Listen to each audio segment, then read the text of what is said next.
Auzubillahiminash-shaytanir-rajim. Bismillahir-rahmanir-rahim. Assalamu alaikum dear students. This is Mohammad Talha Hashmi and you are watching Passion Chemistry series. Dear students, आज हम chapter number 8 first year chemistry में अपना fourth lecture study करने जा रहे हैं. Dear student, आज के लेक्चर का टॉपिक है Le Chatelier principle. It is a very important long question and it is also very important for inter-stress examinations. Very important MCQs are present in this topic. तो चलिए students, हम आज के अपने लेक्चर का आगाज करते हैं. स्टूडेंट्स, सबसे पहले हम ली शैट्रियर प्रिंसिपल को, इसकी स्टेटमेंट को देखेंगे कि actually what does it states. तो स्टूडेंट्स, हम कहते हैं कि if a stress is applied on a system at equilibrium, यानी कि स्टूडेंट्स ये बात या ये स्टेटमेंट में जो पहली बात वो ये है कि अगर कोई रिएक्शन इक्विलिब्रियम पर मौजूद है और उस पर हम कोई स्ट्रेस अप्लाई करते हैं. अब यकीनन अब आपके माइंड में आ रहा होगा कि स्ट्रेस से क्या मुराद है. तो स्टूडेंट, ये स्ट्रेस के बारे में भी मैं अभी आपके साथ शेयर करूंगा कि if a stress is applied on system at equilibrium, the system act in such a way to nullify, to minimize the effect of that stress. यानी कि अगर हम किसी भी इक्विलिब्रियम पर, किसी भी सिस्टम पर जो इक्विलिब्रियम में है, उसमें अफेक्ट, उसमें कोई भी स्ट्रेस अप्लाई कर दें, तो वो इक्विलिब्रियम उस स्ट्रेस के असर को जायल करने की कोशिश करता है, उसके असर को कम से कम करने की कोशिश करता है, ताकि वो इक्विलिब्रियम को रीगेन कर ले, ताकि वो इस इक्विलिब्रियम को रीअटेन कर ले. स्टूडेंट देखिए, मैं इक्विलिब्रियम क्या होता है यकीनन आप जानते हैं. स्टूडेंट ये देखिए, मेरे पास, मैंने आपके सामने एक ये सी सॉ है, इसके ऊपर दो जो है जो स्टूडेंट्स हैं वो यहाँ पर जो है वो झूले ले रहे हैं. तो ये ए है और ये रिएक्टेंट बी का है. इसको रिएक्टेंट ए कह लेते हैं और इसको बी प्रोडक्ट कह लेते हैं. अब स्टूडेंट देखिए कि जितनी कंसंट्रेशन इसकी है उतनी ही कंसंट्रेशन इसकी है, जितना वेट इसका है उतना ही वेट इसका है. अच्छा, अब ये झूले कब तक लेते रहेंगे आराम से? जब तक इनको कोई डिस्टर्ब ना करे, क्योंकि इनका वेट तो इक्वल है. लेकिन अगर क्या हो जाए स्टूडेंट्स कि यहां पर कोई एक और, आप कह लेंगे कोई एक और स्टूडेंट आ जाए प्रोडक्ट की तरफ, क्या हुआ कि प्रोडक्ट की तरफ हमारे पास कंसंट्रेशन बढ़ गई, हमने स्ट्रेस अप्लाई कर दी. अब ये सिस्टम इक्विलिब्रियम में नहीं रहा. अब इस सिस्टम को, इक्विलिब्रियम को अटेन करने के लिए अपने अंदर कुछ चेंजेस लानी होगी, अपने अंदर डिफरेंट जो है वो आप कह लेंगे डायरेक्शन में से मूव करना होगा. तो इसका मतलब ये हुआ स्टूडेंट्स, इक्विलिब्रियम को डिस्टर्ब किया जा सकता है उस पर कोई भी स्ट्रेस अप्लाई करके. हम अगर केमिकल रिएक्शन की बात करें तो स्ट्रेस से स्टूडेंट्स मुराद हो सकता है क्या स्टूडेंट्स? Change in concentration. यानी स्ट्रेस से मुराद ये भी हो सकता है कि हम क्या कर दें, हम कंसंट्रेशन बढ़ा दें या कम कर दें इक्विलिब्रियम स्टेज पर. हम क्या करें, हम प्रेशर इंक्रीज या डिक्रीज कर दें, या सिंपली हम कहते हैं हम इक्विलिब्रियम पर चेंज कर दें. किसमें? प्रेशर में. तब भी इक्विलिब्रियम डिस्टर्ब हो जाएगा, तब भी उसको स्ट्रेस अप्लाई हो जाएगी और वो स्ट्रेस को नलिफाई करने की कोशिश करेगा. इसका मतलब है इसी तरह स्टूडेंट्स हम चेंज कर सकते हैं. क्या? चेंज इन टेम्परेचर भी हम कर सकते हैं. इसका मतलब है स्टूडेंट्स, हमारे पास ये जो है ये बेसिकली कुछ इंपॉर्टेंट पॉइंट्स हैं कि जिनकी मदद से हम क्या कर सकते हैं, बेसिकली हम इनकी मदद से स्ट्रेस अप्लाई कर सकते हैं, या ये वो फैक्टर्स हैं जो इक्विलिब्रियम में स्ट्रेस प्रोड्यूस कर देते हैं. और इक्विलिब्रियम उस स्ट्रेस को नलिफाई करने के लिए क्या करता है, वो ट्राई करता है उस स्ट्रेस को नलिफाई करने के लिए, ताकि वो इक्विलिब्रियम को रीअटेन कर ले. इसका मतलब है अगर यहां पर एक स्टूडेंट ज्यादा इंक्रीज हो गया है तो इसका मतलब है ये तो अब झूले जो है वो प्रॉपरली नहीं ले सकते. अब इनको क्या करना होगा, इनको इधर भी एक और इसी तरह का स्टूडेंट बिठाना होगा अपने साथ, ताकि ये क्या कर सकें, ये दोबारा उसी फॉर्म में आ जाएं. अब इन्होंने दोबारा इक्विलिब्रियम को रीगेन कर लिया. इसका मतलब एक दफा इक्विलिब्रियम तवाजुन बिगड़ गया, लेकिन उन्होंने दोबारा उस तवाज़ुन को, दोबारा उस इक्विलिब्रियम को रीगेन किया। और रीगेन अब रिएक्शन कैसे इक्विलिब्रियम को करेगा ये भी यकीनन हम सीखेंगे। और कौन कौन से वो फैक्टर्स हैं जो इस केसी या इस इक्विलिब्रियम को अफेक्ट कर सकते हैं, ये स्टूडेंट हम अपने आज के लेक्चर में डिस्कस करते हैं। स्टूडेंट सबसे पहले जो हमारे पास पॉइंट जो मैं आपके सामने डिस्कस करने जा रहा हूं, that is affect of change in concentration. Affect of change in concentration, यानी स्टूडेंट हम कंसंट्रेशन को चेंज करेंगे, किसी भी रिएक्शन में कंसंट्रेशन को चेंज करेंगे। और कंसंट्रेशन को चेंज करने से देखेंगे कि हमारे पास इक्विलिब्रियम पर क्या अफेक्ट होता है। स्टूडेंट देखिए, let we consider a chemical reaction like हमारे पास ये बिस्मथ क्लोराइड है। ये बिस्मथ क्लोराइड स्टूडेंट एक इनऑर्गेनिक कोवलेंट कंपाउंड है। ये स्टूडेंट्स रिएक्ट करता है किसके साथ, वाटर के साथ, और एक रिवर्सिबल रिएक्शन के नतीजा में क्या बनाता है स्टूडेंट्स, बिस्मथ ऑक्सीक्लोराइड। और साथ में स्टूडेंट्स क्या बनता है हमारे पास, साथ में हमारे पास बन जाता है HCl। ये स्टूडेंट हमारे पास एक रिएक्शन है जिसमें इक्विलिब्रियम एस्टैब्लिश हो चुका है। और स्टूडेंट पास जो बिस्मथ ऑक्सीक्लोराइड बनता है ये एक मिल्की कंपाउंड है, यानी कि ये एक मिल्की कलर्ड कंपाउंड है, यानी कि आप कह लेंगे टर्पिड कलर का एक कंपाउंड होता है, मिल्की कलर कंपाउंड होता है, और इसको आर्टिफिशियल मिल्क भी कहते हैं। तो ये एमसीक्यूज के तौर पर भी बड़ा इंपॉर्टेंट है कि ये आर्टिफिशियल मिल्क किसको कहते हैं। तो ये artificial milk actually bismuth oxychloride को ही कहते हैं। स्टूडेंट अब यहां पर इस रिएक्शन में क्या एस्टैब्लिश हो चुका है, इक्विलिब्रियम।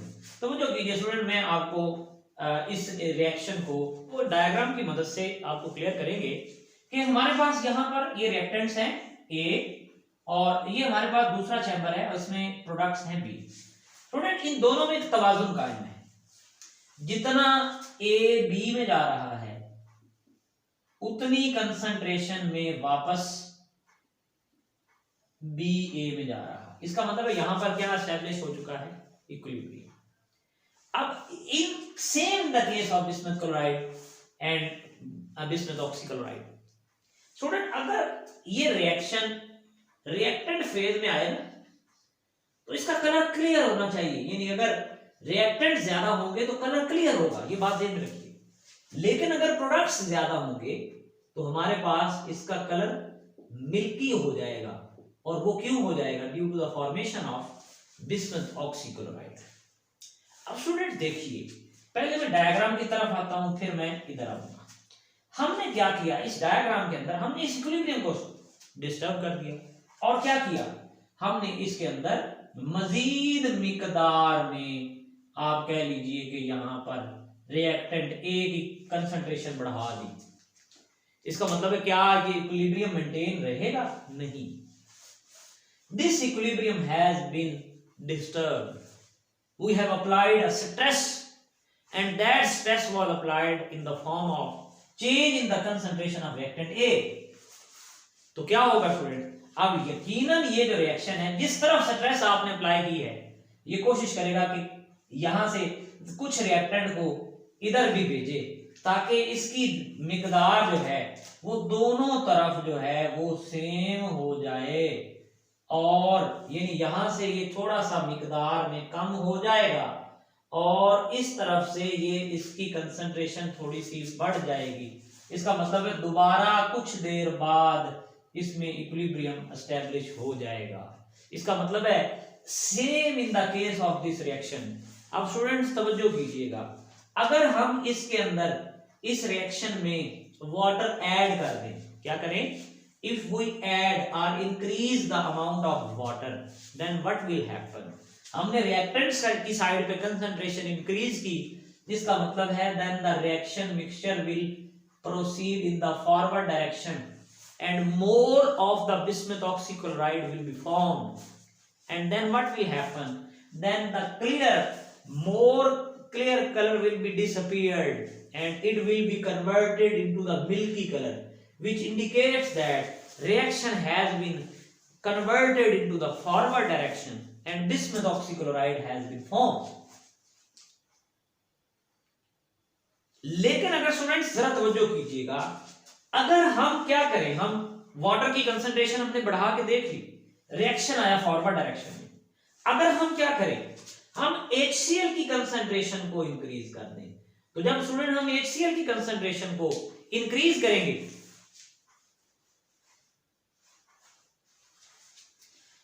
जी तो जब हम HCl की कंसंट्रेशन को इंक्रीज करेंगे तब स्टूडेंट्स क्या होगा, तब ये रिएक्शन मिक्सचर, यानी कि बात कहने का मकसद है कि अब यहां पर इक्विलिब्रियम एस्टैब्लिश हो चुका है, हम क्या करते हैं, हम यहां B की कंसंट्रेशन बढ़ा देते हैं, मजीद B में कोई और जो है आप कह लेंगे मजीद इसकी मिकदार ऐड कर देते हैं, तो इसका मतलब है क्या हुआ, इक्विलिब्रियम दोबारा से रीशफल होगा, मजीद कुछ मिकदार में ये रिएक्टेंट यहां से यहां जाएगा और फिर इक्विलिब्रियम दोबारा रीगेन होगा। इसका मतलब है same in the case of this reaction, when we will add HCl then that HCl will shift the reaction into the backward direction and the milky color will be changed into the clear color. इसका मतलब है students हमने यहां पर कुछ बातें learn की हैं और वो क्या हैं, वो ये हैं कि जिस तरफ आप इंक्रीज करते हैं, इंक्रीज इन कंसंट्रेशन, जब भी आप इक्विलिब्रियम में इंक्रीज करेंगे कंसंट्रेशन, क्या होगा students, increase in concentration shifts the reaction in opposite direction, यानी कि ये इंक्रीज इन कंसंट्रेशन क्या करेगी, ये शिफ्ट कर देगी, shift the reaction in opposite direction,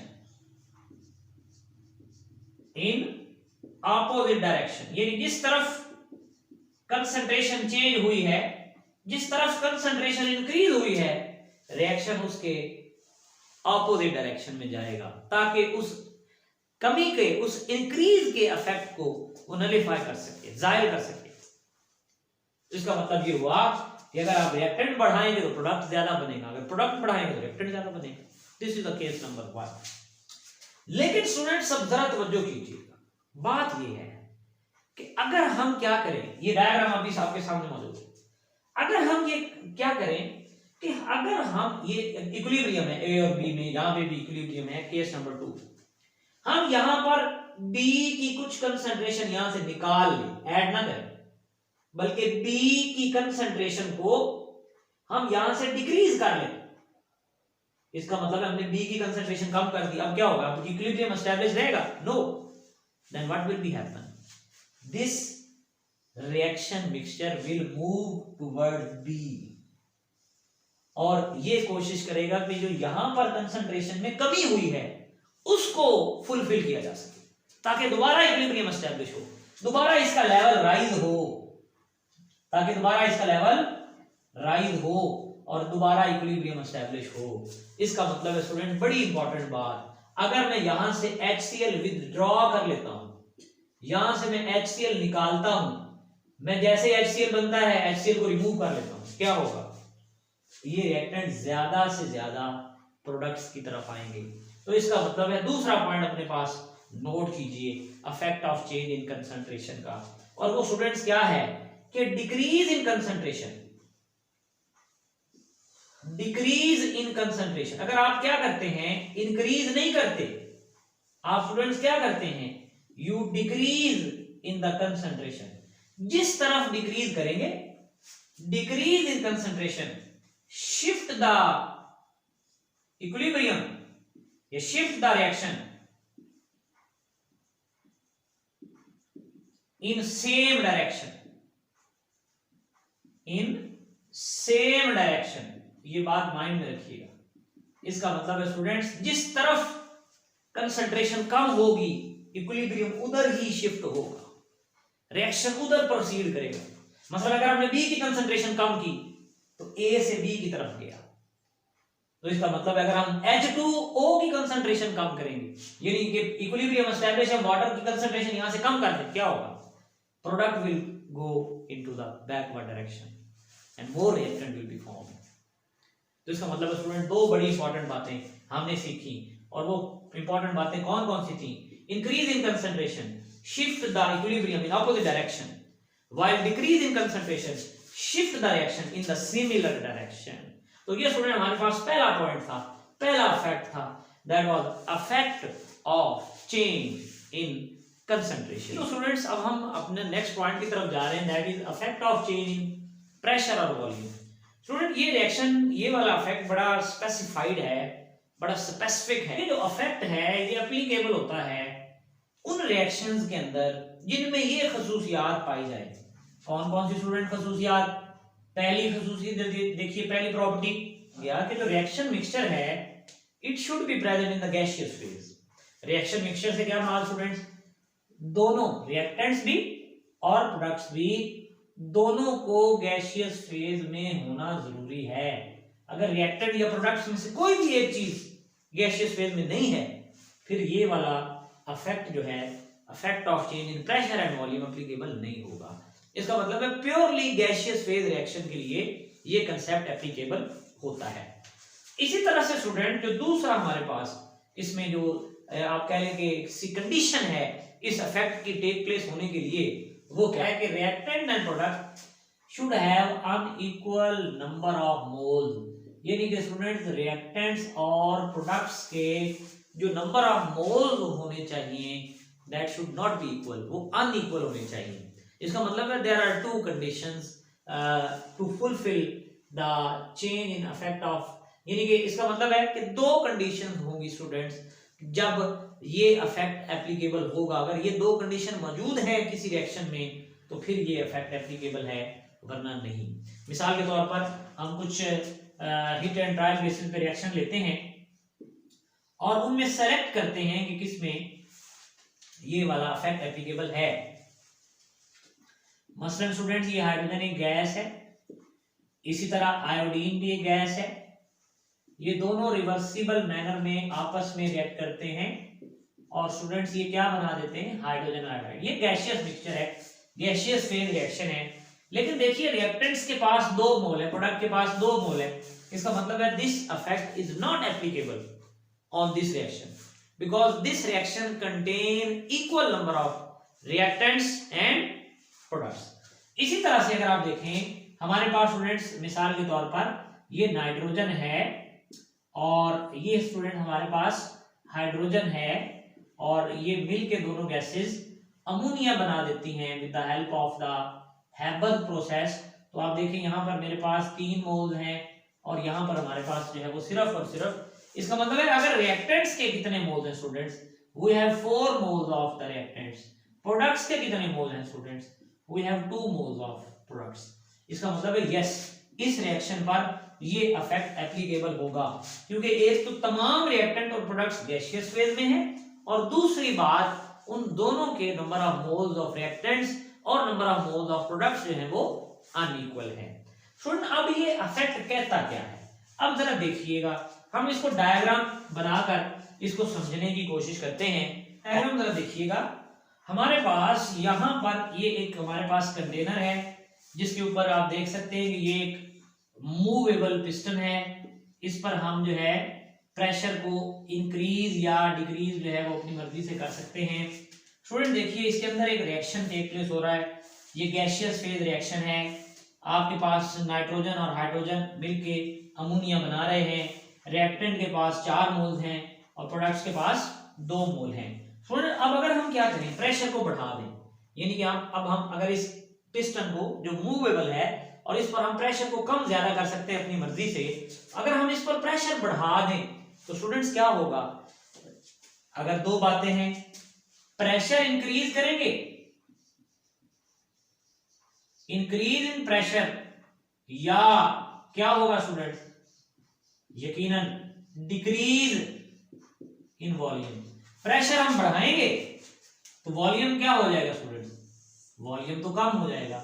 इसका मतलब है जब आप प्रेशर बढ़ाओगे और वॉल्यूम कम करोगे इस तरह के रिएक्शन के अंदर जिनमें number of moles of reactant और प्रोडक्ट्स अनइक्वल हैं, तो रिएक्शन फिर किधर जाएगा? Reaction will proceed in that direction where there are less number of moles, where there are less number of moles. मिसाल के तौर पर यहां पर 4 मोल्स हैं और यहां पर 2 मोल्स हैं।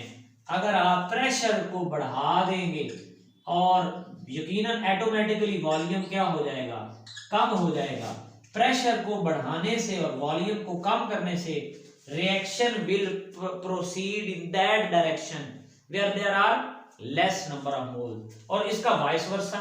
मसलन अगर हम क्या करते हैं, अगर हम प्रेशर को डिक्रीज कर देते हैं तो यकीनन अगर प्रेशर डिक्रीज होगा तो वॉल्यूम स्टूडेंट्स क्या होगा, वॉल्यूम इंक्रीज हो जाएगा। तो इंक्रीज इन वॉल्यूम और डिक्रीज इन प्रेशर से ये रिएक्शन उधर जाएगा जहां पर ग्रेटर नंबर ऑफ मोल्स होंगे। कोई डायरेक्शन स्पेसिफिक नहीं है, ये डिपेंड कर रहा है number of moles per.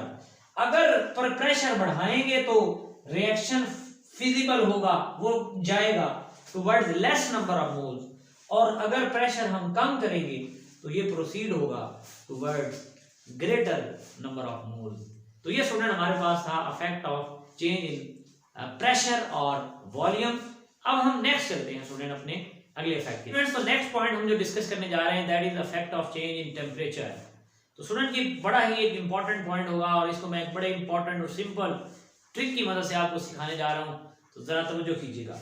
Student हमारे पास effect of change in temperature different होता है डिफरेंट रिएक्शंस के लिए। कैसे? मिसाल के तौर पर स्टूडेंट हमारे पास 2 तरह के रिएक्शन होते हैं, आप जानते हैं स्टूडेंट। एक हमारे पास रिएक्शन होते हैं एक्सोथर्मिक, और एक्सोथर्मिक कौन से रिएक्शन होते हैं स्टूडेंट्स, जिनमें हीट क्या होती है स्टूडेंट्स, जिनमें हीट जो है इवॉल्व होती है, उन रिएक्शन को हम एक्सोथर्मिक रिएक्शन कहते हैं। तो स्टूडेंट जरा तवज्जो कीजिए। मिसाल के तौर पे मेरे पास ये एक रिएक्शन है जिसमें नाइट्रोजन और हाइड्रोजन कंबाइन करते हैं, और ये नाइट्रोजन और हाइड्रोजन कंबाइन करके क्या बना देते हैं, they combine to form ammonia. इसका मतलब ये हुआ कि स्टूडेंट्स ये हमारे पास एक रिएक्शन है, और ये रिएक्शन जो है स्टूडेंट्स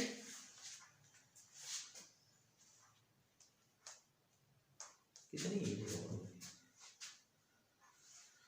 अमोनिया के केस में कितनी हीट हुआ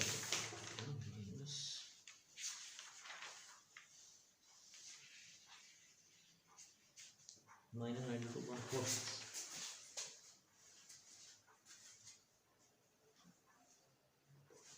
जी स्टूडेंट, तो ये हमारे पास एक एक्सोथर्मिक रिएक्शन है जिसमें नाइट्रोजन और हाइड्रोजन कंबाइन करते हैं और ये अमोनिया बनाते हैं। अब स्टूडेंट ये ऐसा रिएक्शन है जिसमें हीट इवॉल्व होगी, और स्टूडेंट जब कोई भी रिएक्शन जिसमें हीट इवॉल्व होती है तो उसमें जो हीट की वैल्यू होती है वो हम कहां लिखते हैं, that is written in product side. यानी कि इसका मतलब ये हुआ कि इन रिएक्शन में जो एक्सोथर्मिक होते हैं उनमें हीट इवॉल्व होती है, और जो हीट इवॉल्व होती है फिर वो कौन सी साइड पे लिखी जाती है students, that is written on the product side. चलिए ठीक हो गया। अब इसका मतलब है ये जो हीट है ये भी हमारे रिएक्शन का हिस्सा हो गई, और ये हीट किस तरफ आ गई, प्रोडक्ट की तरफ। क्यों?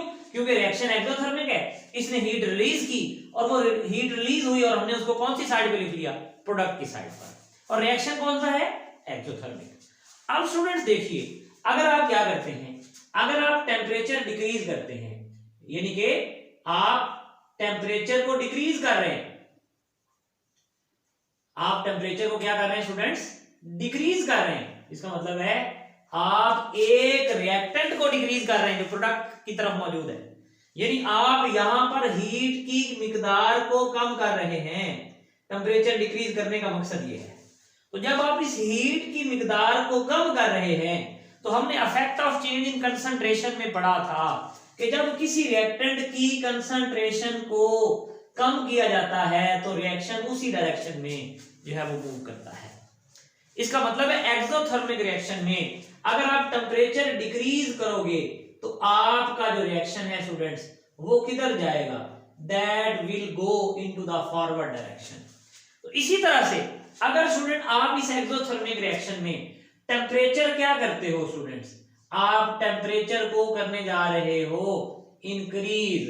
इसका मतलब है अगर आप टेम्परेचर इंक्रीज करते हो तो इसका मतलब है आपने हीट इंक्रीज की। इसका मतलब है आपने प्रोडक्ट की कंसंट्रेशन बढ़ा दी, तो रिएक्शन स्टूडेंट्स किधर जाएगा? यकीनन अगर स्ट्रेस अप्लाई की है, इन कंसंट्रेशन इंक्रीज की है, तो रिएक्शन हमारे पास बैकवर्ड जाएगा। इसका मतलब है temperature increase, reaction will go into the backward direction. तो इसका मतलब है student that is for exothermic reaction. कि आपने ये सिंपल इसको याद करने का ट्रिक ये है कि एक्सोथर्मिक रिएक्शन में हीट इवॉल्व होती है, इसलिए हीट को आपने प्रोडक्ट साइड में ऐड कर देना है। इसका मतलब है ये हीट क्या बन गई? एक प्रोडक्ट बन गया। अब अगर आप टेम्परेचर डिक्रीज करते हैं, इसका मतलब है हीट कम कर रहे हैं आप, एक प्रोडक्ट की मिकदार को कम कर रहे हैं। इसका मतलब है जब प्रोडक्ट की मिकदार कम होती है तो रिएक्शन उधर ही जाता है जहां प्रोडक्ट कम हुआ है। और अगर आप टेम्परेचर इंक्रीज करते हैं, मतलब आप हीट इंक्रीज करते हैं, जब आप हीट इंक्रीज करेंगे तो ली जैकेट प्रिंसिपल के मुताबिक जिस तरफ कंसंट्रेशन इंक्रीज होती है रिएक्शन उसके ऑपोजिट जाता है। तो इसका मतलब है रिएक्शन क्या होगा? बैकवर्ड। अब हम आगे चलते हैं और देखते हैं स्टूडेंट्स कि अगर हमारे पास रिएक्शन क्या हो जाए, एक्सोथर्मिक ना हो, वो स्टूडेंट क्या हो हमारे पास? Reaction endothermic reaction. जी, तो एंडोथर्मिक रिएक्शन में हम स्टूडेंट लेते हैं, ये हमारे पास पोटेशियम आयोडाइड है, ये सॉलिड फॉर्म में मौजूद है। और स्टूडेंट हमारे पास जो है इसको जब हम हीट करते हैं, हीट प्रोवाइड करते हैं, तो ये Ki एक्वस फॉर्म में कन्वर्ट हो जाता है। स्टूडेंट अब क्या हुआ? यहाँ पर रिएक्शन में हीट क्या हुई? अब्सॉर्ब हुई। तो जब कोई चीज अब्सॉर्ब होती है या हीट जब भी अब्सॉर्ब होती है तो हीट को हम रिएक्टेंट साइड पर ऐड कर लेते हैं। इसका मतलब है अब हीट रिएक्टेंट साइड पर एक रिएक्टेंट बन गई। अब देखिए, अब आप क्या करेंगे? अब आप टेम्परेचर को इंक्रीज करेंगे। तो देख लीजिए, जब आप टेम्परेचर को इंक्रीज करोगे तो क्या होगा स्टूडेंट्स? इंक्रीज इन टेम्परेचर मतलब आपने हीट को इंक्रीज किया। इसका मतलब जब आपने हीट को इंक्रीज किया तो रिएक्टेंट इंक्रीज हुए। रिएक्टेंट के इंक्रीज होने से क्या हुआ? रिएक्शन किधर जाएगा स्टूडेंट्स? फॉरवर्ड डायरेक्शन में जाएगा। इसका मतलब है जब आप टेम्परेचर इंक्रीज करेंगे तो हमारे पास ये रिएक्शन जो है that will proceed in the forward direction. अगर आप एंडोथर्मिक रिएक्शन में टेम्परेचर क्या करते हो स्टूडेंट्स? आप इंक्रीज नहीं कर रहे टेम्परेचर, आप क्या कर रहे हैं? टेम्परेचर को आप टेम्परेचर डिक्रीज कर रहे हैं। इसका मतलब है आपने टेम्परेचर डिक्रीज किया तो हीट क्या होगी? डिक्रीज होगी। इसका मतलब है इस रिएक्टेंट की कंसंट्रेशन डिक्रीज होगी। तो जब रिएक्टेंट की कंसंट्रेशन डिक्रीज होती है तो रिएक्शन उधर ही जाता है जहां कंसंट्रेशन डिक्रीज हुई है। इसका मतलब है यहां पर पोटेशियम आयोडाइड जो है that will move in the backward direction. इसका मतलब है टेम्परेचर डिक्रीज किया आपने तो रिएक्शन स्टूडेंट कहां गया? बैकवर्ड। तो ये स्टूडेंट हमारे पास effect of change in temperature है फॉर एक्सोथर्मिक रिएक्शन और फॉर एंडोथर्मिक रिएक्शन। करना क्या है? सिंपल, एक्सोथर्मिक में हीट को प्रोडक्ट साइड पर ऐड करेंगे और एंडोथर्मिक में हीट को रिएक्टेंट साइड पर ऐड करेंगे। अब देखिए, अगर यहां पर हम क्या करते हैं? टेम्परेचर डिक्रीज करते हैं, मतलब हम हीट डिक्रीज कर रहे हैं, तो हीट डिक्रीज करेंगे तो रिएक्शन फिर फॉरवर्ड ही आएगा, क्योंकि रिएक्टेंट की प्रोडक्ट की कंसंट्रेशन कम हुई तो प्रोडक्ट और बनना शुरू हो जाएगा। लेकिन अगर टेम्परेचर इंक्रीज करते हैं हम, तो टेम्परेचर इंक्रीज किया यानी हीट इंक्रीज की, अगर हीट इंक्रीज की तो ये अपोजिट डायरेक्शन में यानी बैकवर्ड जाएगा। तो ये स्टूडेंट बड़ा सिंपल सा ट्रिक है जिसकी वजह से आप effect of change in temperature को याद रख सकते हैं। आप आज का हमारा लेक्चर मुकम्मल होता है। नेक्स्ट लेक्चर तक इजाजत दीजिए। अल्लाह हाफिज।